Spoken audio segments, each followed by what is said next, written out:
Coins in the 18th century. We carry a lot of different coinage from the 18th century reproduction pieces.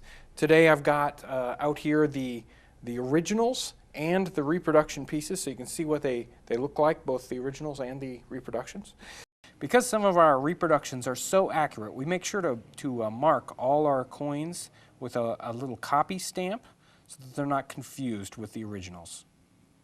The first one and the most popular of the coinage that you would see is the Spanish mill dollar, also known as a piece of 8, and the Spanish would call it an 8 reale coin. That's about a silver dollar sized, and in fact traded as legal tender 1 for 1 with silver dollars, with American silver dollars, all the way up into the middle of the 19th century.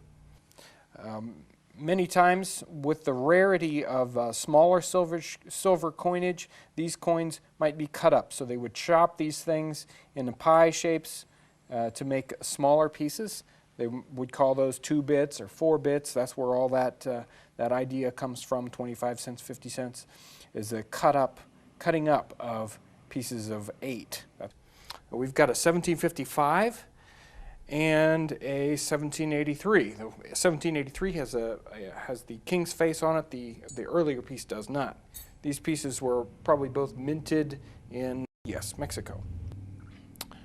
Another piece of coinage that might be seen flowing as currency in the colonies was a French Coup. This is a 1769. It's got the king's face on it, and on the back it's got the crest with the 3 fleur-de-lis. One of the interesting things about this particular coin is the defacement that you can see here on the original and on the reproduction. During the Revolution, there was a lot of anger at the monarchy, and they would actually deface the coins, scratch the fleur-de-lis, and scratch the face of the king. Here's a small piece of French coinage. This is a Sol mark, which would have traded for approximately a 2-penny piece. There's the original. This it looks a different color because this coin's actually a bullion coin, which is half copper and half silver.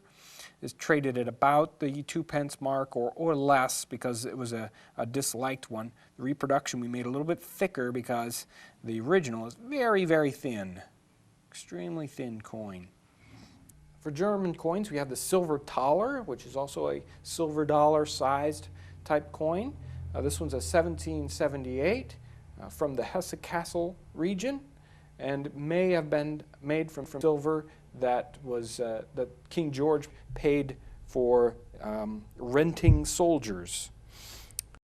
One of the reasons why you see a lot of Spanish silver and other countries' silver instead of British silver in the colonies in the 18th century was that the British actually outlawed the exportation of silver coinage to the colonies because they wanted an inflow of silver instead of outflow of silver, and so they made sure that large quantities of it didn't come over to the colonies. And so the colonies had to use other coins from other countries to fulfill the need for currency in the colonies.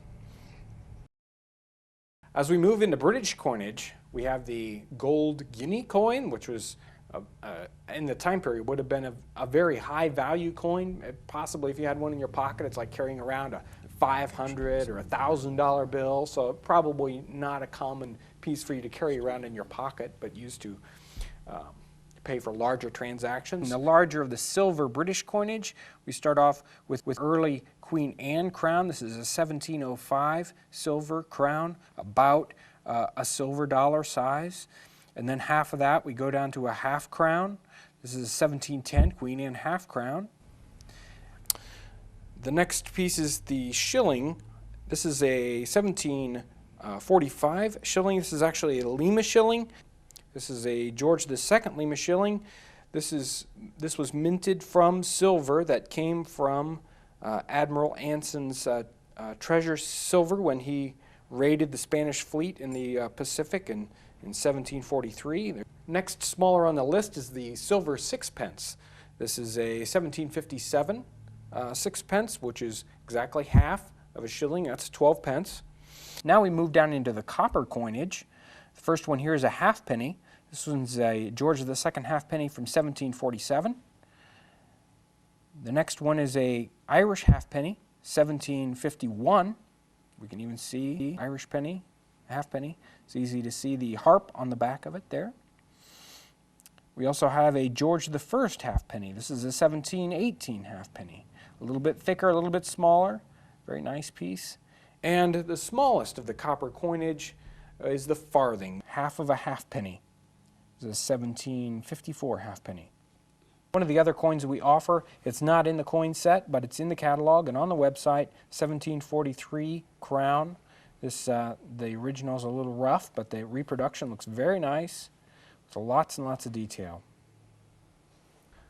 Most of the British coins we have to offer are put together in a British coin set. It comes in a little leather bag, all the coins.